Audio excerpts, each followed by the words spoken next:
Alright, I went to camp and I dumped my inventory and some of the things I couldn't decide, so I got this chest from a mod and then put a bunch of shit in it. Like a lot of things that I don't really just... it's too many things! Right, so now we're at about 45 inventory spaces, but I'm going to try and get it even lower by giving some stuff to the war efforts, but I see there is an elven emissary here, which I don't really know why, because we haven't done anything with the elves just yet. I'm going to talk to the dwarven emissary, though. Orzammar has sent her best, Warden. It has been a long time since the dwarven army has marched on the surface. Do you need anything? Outfitting any army on short notice, there's always room for more gear. Gems would serve the most utility. The Middlestone, sapphires and the like. We're dealing with many smaller foundries, and larger values might overwhelm. Okay. We'll see what the chest has to say. What about this guy? Hello. On your order, Grey Warden. Do you need anything? The Jarl was generous, but rushed. Certain areas could see improvement. We're a mercenary force, Warden. Much of our equipment is self-financed. Were you to commit additional funds, we'd upgrade as we saw the need. Okay, so you give him money, and that's not an elf. I thought it was an elf, but yeah, I guess it's Arl Eamon's forces. So I'm gonna give the circles runes to the circles because I have a bunch of runes.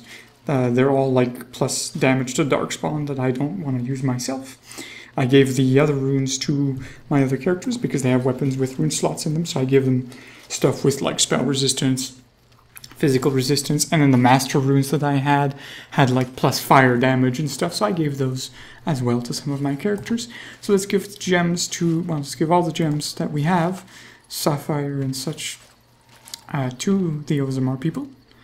So let's keep doing that. And we can also turn in coins for the knights. However, it doesn't, I don't know how much, like, when you give stuff, like I said before in a long time ago in a previous episode, there's no meter telling you, like, what your level of your forces are. So it doesn't tell you, like, if I give them 30 sovereigns, it doesn't tell me what that does. So I don't really know. But I'm going to do it anyways, because to me it's like, well, the more you give, the better it gets, right? But I should probably keep a bit of money. I have a lot of money. I have about 400. I had 430 gold. Wow. And then if I need any more, I can sell all the junk in the chest there.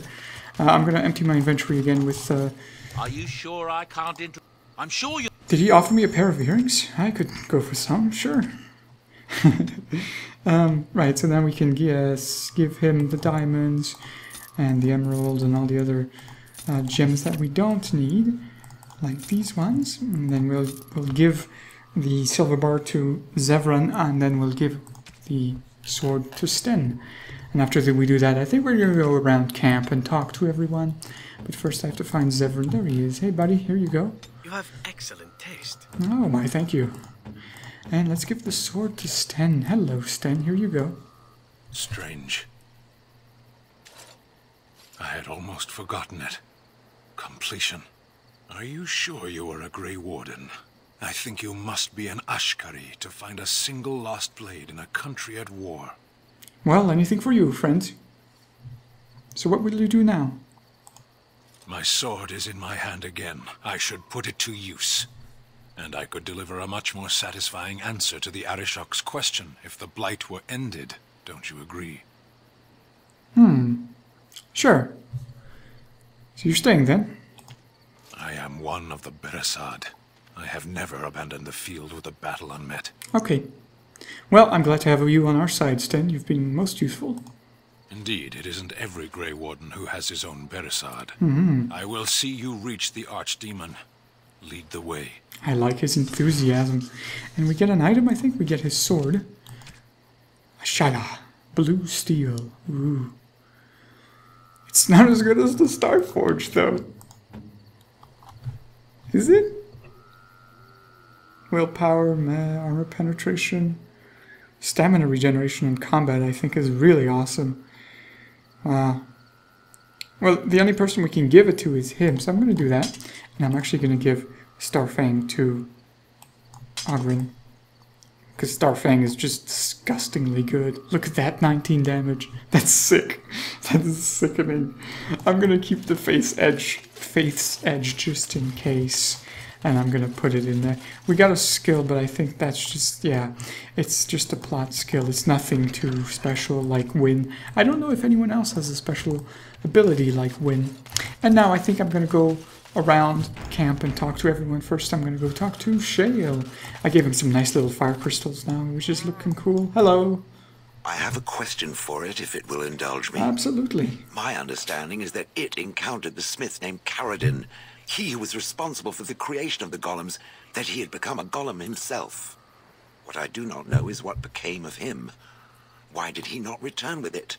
I would have many questions for him. Oh, that's too bad. I forgot. I should have brought Shale along for that one. That would have been a really interesting conversation. But I didn't know that was going to happen. Oh well, I'm sorry. He decided to end his life. He killed himself? Ah, I would doubt it, but no, I see it is telling the truth. May I ask what became of the Anvil of the Void, assuming that it too still existed? We decided to destroy it, as Caradin wanted it. Then it was no doubt for the best. Yes. With Caradin also goes any chance I might have had of finding answers on my past, I assume. Tell me, did it find out anything from Caradin? Anything at all about how I might have been made? Well, the anvil, to make golems, they required living souls, so perhaps you were someone before. Meaning that I was once a living creature? Yes. That seems highly unlikely, and more than a little insulting. Is it certain? Absolutely, that seems to be so true, but I do not wish to insult you, Shale. Was I forced into this? Or simply glad to abandon a frail body? And more importantly, who was I? I simply must know. I cannot help but believe that answers lie elsewhere in the deep roads. We must look. Anywhere specific? Yes, no, I don't know. If it can search the deep roads, I may remember something. If not, then I will have to wait. So what, do we have to bring Shale and then Trottle, make him run around the deep roads? We have to go back to Osamar. But I don't want to do that. It's on the other side of the world. Hey Morgan, how's it going? What comes, my friend? So if you lived in the wild for so long, you must have been very lonely. At times, perhaps. A world full of people and buildings and things was all very foreign to me. If I wished companionship, I ran with the wolves and flew with the birds. If I spoke, 'twas to the trees. All right. But you eventually... That sounds pretty nice. It's not too bad. And I don't want to ask if they spoke back, because they did. And I don't want to ask if it was normal, because it was. The only option here seems like... That sounds alright. Yeah, you left, but you left. Eventually you left. Such simple pleasures will only enthrall for so long. I recall the first time I crept beyond the edge of the wilds. I did so in animal form, remaining in the shadows and watching these strange townsfolk from afar. I happened upon a noblewoman by her carriage, adorned in sparkling garments, the likes of which I had never before seen. I was dazzled. This, to me, seemed what true wealth and beauty must be. I snuck up behind her and stole a hand mirror from the carriage. It was encrusted in gold and crystalline gemstones, and I hugged it to my chest with delight as I sped back to the wilds. That's wonderful. What happened then? Flemeth was furious with me. I was a child and had not yet come into my full power, and I had risked discovery for the sake of a pretty bauble. To teach me a lesson, Flemeth took the mirror and smashed it upon the ground. I was heartbroken. I can imagine. That's kind of harsh. But you were just a child, yes. I have a hard time picturing you heartbroken. That is because I learned my lesson well. Beauty and love are fleeting and have no meaning. Survival has meaning. Power has meaning. Without those lessons, I would not be here today, as difficult as they might have been. All right. I feel sorry for her because, yeah, it's, you know, she found something she liked and then got it taken away from her. They are quite harsh lessons to teach a child. Perhaps, but they were necessary still. To return to your original question, perhaps my time in the wilds was indeed lonely, but such was how it had to be. I find myself at times wondering what might have become of the girl with the beautiful golden mirror, but such fantasies have no place amidst reality. But do they? Perhaps they're showing you who you are, and what you want in life, and that sort of thing, what you like. Yeah. So they're... Sure, they might be fantasies, but they help you see where you want to go and see what you want. Let's see if she has anything else to say. I'd like to ask you something. So, full of questions, are you? Mm-hmm. Is it possible that you can teach others to become shape-changers? Possibly, if I had the desire to. I do not. God. I'm not going to read that line, but I think you could see it, number 2. And why not? I was told to accompany you and to help you, and that I shall. This may extend to the teaching of my mother's skills in time. For now, I simply do not know you well enough. I promise nothing. Okay, fair enough. What comes, my friend? More questions? So, full of questions, are you? Have you ever been hunted by the Chantry? I feel like I've already asked this before. You are very cute to ask so many questions. Oh, I'm glad you think so. And you're cute when you're evasive. Well then, this is a bit awkward, but alright. Really? Perhaps we should be wrapped in ribbons and adorned with flowers. So cute are we, too. Oh, I'd like that. My mother has been hunted from time to time, yes, by Templar fools like Allister, which should tell you how successful they generally were. Flemeth made a bit of a game of it, in fact. The Templars would come again, and she would look at me and smile and say that the fun was to begin once more. Mm-hmm. Well, I feel like the Templars are different than Allister. Allister's a bit different. I want to say more childish, not wanting to kill mages, that sort of thing. I'd hope so, since he's more kingly, I guess. I don't know. But I keep putting that into my head that he is going to be king. So you really had no trouble with them? I am unsure. I was too young to understand, and perhaps 'twas bravado on Flemeth's part, or perhaps she was merely amused. I will never know. Flemeth would warn them, once. 'Twas a warning they inevitably failed to heed. And then the true game began. Often Flemeth would use me as bait. A little girl to scream and run and lure the Templars deeper into the wilds and to their doom. Mm-hmm. The last chapter is kind of alright, like that's probably the one I would ask, but I would think that after the Templars see that there's very dangerous things in the wilds that keep killing their troops, well, they're probably going to stay away, right? Let's go with that one, sure. Sometimes. Eventually. Thankfully, the wilds is a vast place. Once they found us, Flemeth would simply move us elsewhere, and we would be lost within the forest once again. I did not understand the danger we faced until I was much older. I had never heard of apostates or maleficarum. Do you still think it was fun? I think it sounds fun. I think that my mother made it fun so that a child did not learn to fear. And I think that it was necessary. Yes, that sounds nice. There are no trials for apostates, no prisons, no mercy. There are only absolutes, so only survival matters. If the wilds have taught me anything, 'tis this. First, you must survive. Do you disagree? I do not, actually. You're right. Oh? I would ask what exactly, but I'm certain that would be a lengthy conversation, and suddenly I grow very weary. Enough of this talk. Let us return to the task at hand. But there's more questions I want to ask. What comes, my She friend? disapproves of everything I say, even though it's in a good light. I'm not judging her or anything. I just want to know stuff. So, full of questions, are you? Is Flemeth really what she seems to be? Well, that depends, does it not? What does she seem to be? A powerful Maleficar, actually. You mean, is she truly the Flemeth of legend and story? Tell me, how much do you know of the tale?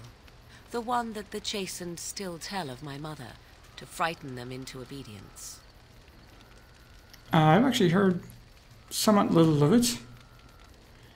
And I'm actually more interested in the truth than anything. I can relay what Flemeth once told me herself, and you can decide whether or not 'tis the truth, if you desire. Alright, make it quick though. Humor me. As the tale is sung by the bards, there was a time when Flemeth was young and beautiful. A fair lass in a land of barbarian men, the desire of any who saw her. So how long ago was this then? But if the cycle thing talks about, then she has cycles where she takes the new body, so she is better looking, and so on. So it's not just a straight answer, but let's ask it. Many centuries before this land was even named Ferelden. The tales say that Flemeth fell in love with Osen the Bard, and fled the castle of her husband, the dread Lord Conda, and that he swore vengeance for her infidelity. In truth, my mother claims that 'twas Osen who was her husband, and Conda the jealous lord who looked on from afar. Lord Conda approached young Osen and offered him wealth and power in exchange for his lovely wife, and Osen agreed. That must have made Flemeth quite angry. I was going to say pissed off, but yes. The life of a bard is a poor one, and love fades in the wake of hunger. 'Twas Flemeth who suggested the arrangement. All would have been well had Lord Conda kept his end of the bargain. But he was a foul man who bargained with coin he did not possess. Osen was led off to a field and slain, left for dead. Flemeth spoke to the spirits and learned of the deed, and swore revenge.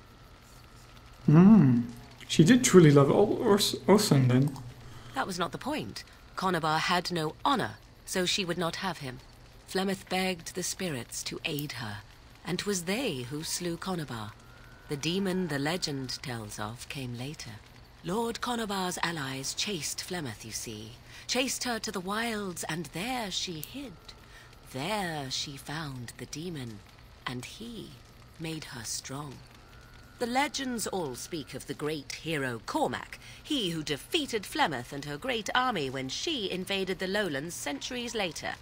All lies. Which one? That she never invaded, or that she never got defeated? The truth of the matter is that there was never an invasion. That's what I As thought. Flemeth tells it, the Chastened never raised an army under her banner, and she never fought with any warrior named Cormac. Cormac led a brutal civil war against his own people, and later claimed it was to vanquish evil that had taken root amongst the lords. Thus, he was hailed a hero. Flemeth was only attached to the legend much later. Perhaps 'twas due to the great war with the Chastened that eventually came, but Mother claims not to know how it began. Well, that was an interesting story. Thank you.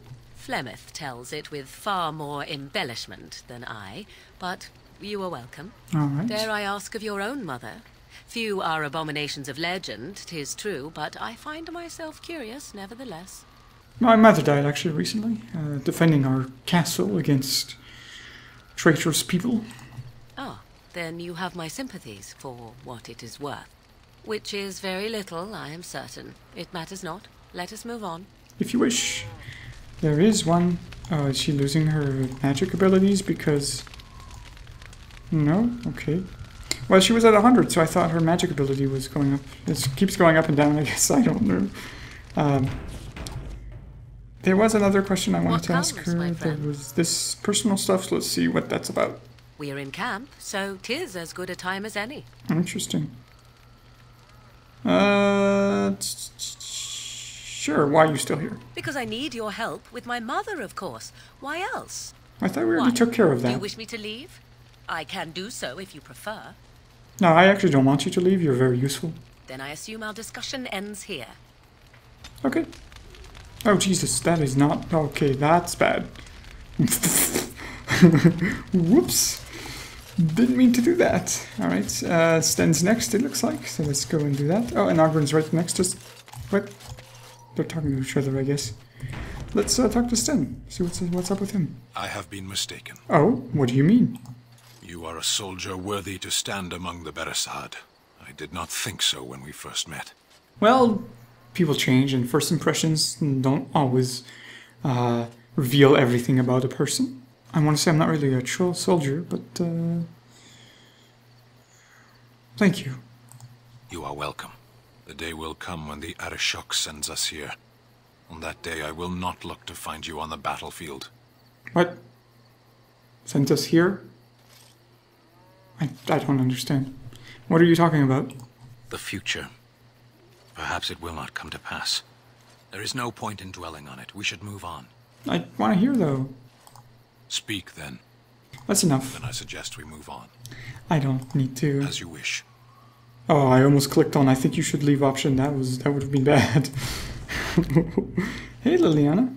You've seen and touched Andraste's ashes. They are the holiest thing on this earth. The remains of the Maker's chosen. I thought I did that a long time ago. It was quite remarkable, yes. I do not know if I am worthy to look upon her. And why not? I don't like any of these options. Let's go with number 3. Yes, of course, but it still is something to be in awe of. I didn't say it wasn't. Let's talk to her again. Something I can help with? I'd like to talk to you about something. Yes? What's on your mind? Apparently nothing. I don't really, not very interested. Yeah, let's talk to Ogron, see what's up with Buddy Ogron here. Hey, man. Come to talk to old Ogron, have you? Don't know why. I just want to check up on you. What's wrong? Nothing. I'm fine. Just, I got a hornet in my eye is all. Did you want to talk about something? This option is to learn how to be a berserker, but I've already picked up the book to learn how to do it. I'd like to know more about you. What about? That's a lot of options. How are you handling Bronca? What happened? What do you think? I mean, she was my wife. I spent 2 years trying to save her while she was off boffing that tramp and feeding my cousins to the Darkspawn. And now she's dead, and there's no way to ever make things better. In time, you'll have to remember the good parts and forget the bad ones. It's good to be with friends, you know. Or at least chest deep in fallen enemies. You want to get moving now. My throat's sore from all this relating. Whoa, that was confusing. I was hearing buzzing. And that's because I actually put my fingers... So my headset has 2 plugs and one for the microphone on the headset. And that is unplugged right now. And I squeezed it with my fingers and I hear buzzing when I do that. That's funny. I'm conductive. Let's talk to him. There you are. Ah! Wanted to talk to you. Oh, what's up? What about? You and I, you know how sometimes you spend time with people and things.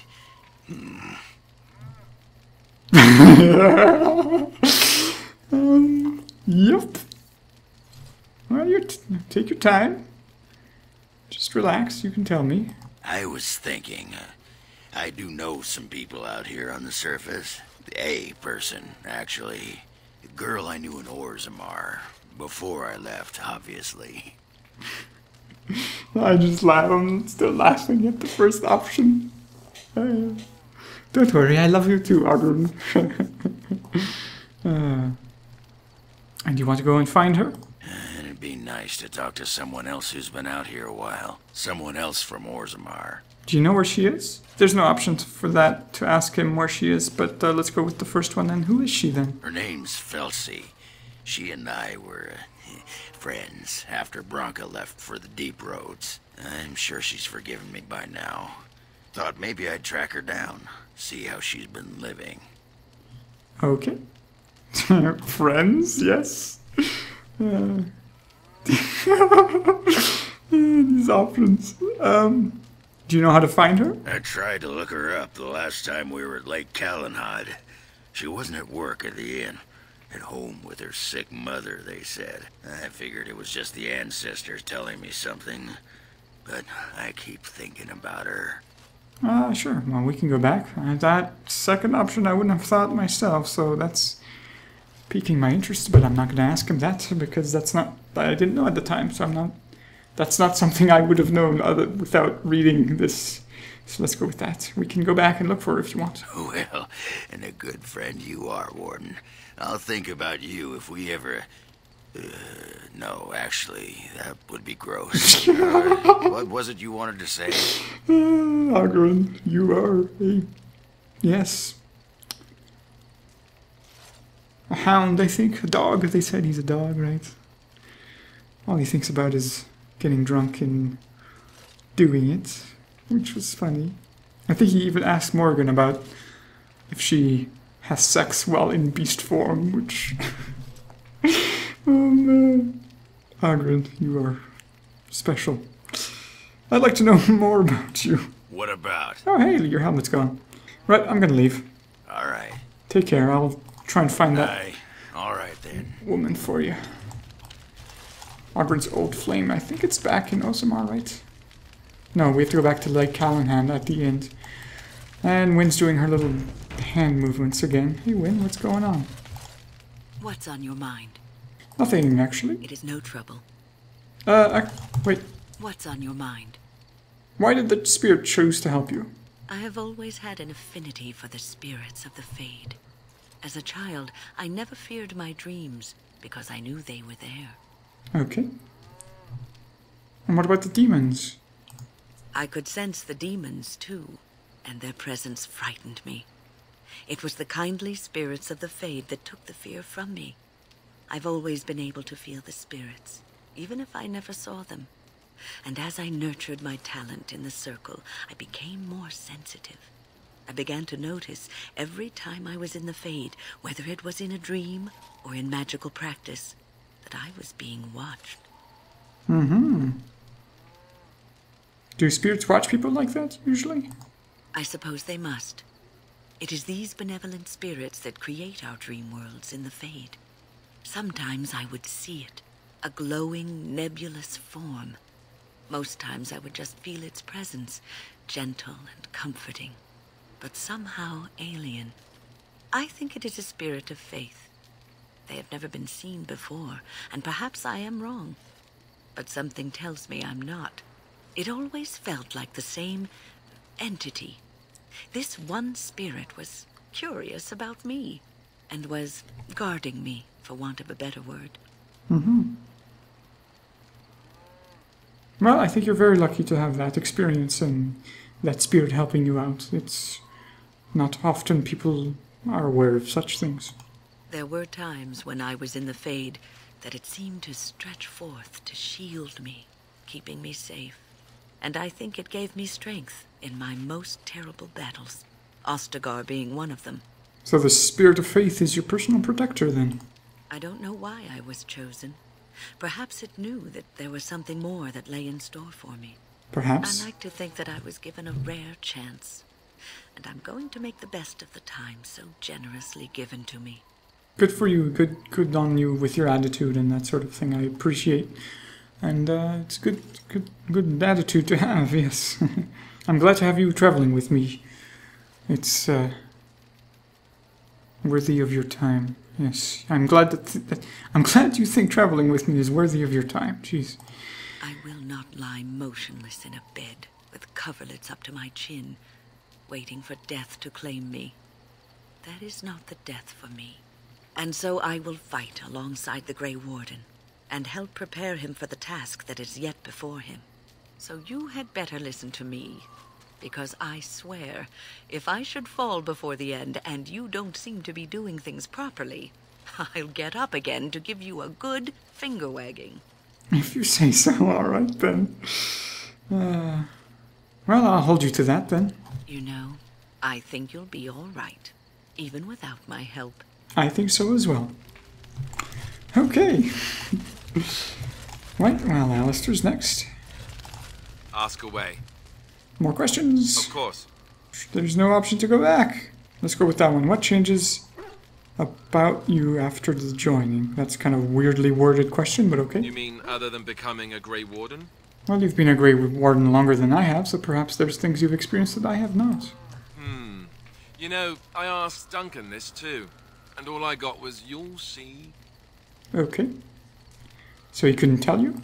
Oh, it's not that Duncan wants to keep it a secret. It's just that the Grey Wardens don't discuss it much. I gather it's not a pleasant topic. The first change I noticed was an increase in appetite. I used to get up in the middle of the night and raid the castle larder. I thought I was starving. I'd slurp down every dinner like it was my last.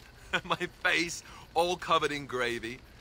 When I'd look up, the other Grey Wardens would stare, then laugh themselves to tears. I don't think I felt anything like that just yet. Really? I saw you eating dinner the other day. Savage. Oh, did you? I do eat quite quickly. I need to try and learn how to not do that, so... Well... I doubt that's true. Well, and yes, let's go with that. Because that happens to me a lot. Where... burping, because I eat too quickly, so let's go with that. Ah, yes, the classy camaraderie of two men traveling out in the open. I take it you were like this before the joining, then? Maybe. Oh, and then there were the nightmares. Mm-hmm. Duncan said it was part of how we sense the Darkspawn. We tap into their, well, I don't know what you call it, their group mind. And when we sleep, it's even worse. You learn to block it out after a while, but at first it's hard. It's supposed to be worse for those who join during a blight. How is it for you? I've had some dreams here and there. Some people never have much trouble, but that's rare. Others have trouble sleeping their entire life. They're just more sensitive, I suppose. Everyone ends up the same, though. Once you reach a certain age, the real nightmares come. That's how a Grey Warden knows his time has come. Yes, and then they head into the deep roads, fight themselves to death, and then become a Darkspawn themselves. I already know about this, but I'm going to go with asking it. Oh, that's right. We never had time to tell you that part, did we? Well, in addition to all the other wonderful things about being a Grey Warden, you don't need to worry about dying from old age. You've got 30 years to live, give or take. The Taint. It's a death sentence. Ultimately, your body won't be able to take it. When the time comes, most Grey Wardens go to Orzammar and die in battle rather than waiting. It's tradition. Okay, what about you? Because apparently he becomes the king or something, so that's kind of weird. Well, how cheery. And you wondered why we kept the joining a secret from the new recruits. There you have it. It seems like a high price to pay. I suppose it is. We're the only ones who can stop the Blight, however. Is there a price too high to pay for that? You know, Duncan, he started having the nightmares again. He told me that in private. He said it wouldn't be long before he'd go to Orzammar himself. I guess he got what he wanted.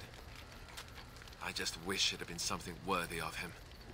I don't understand why the Grey Wardens are the only one able to fight the Darkspawn. Or maybe they're the only ones who are able to fight the Archdemon. I don't know why. He will be remembered, Allister, as will the others be. I know.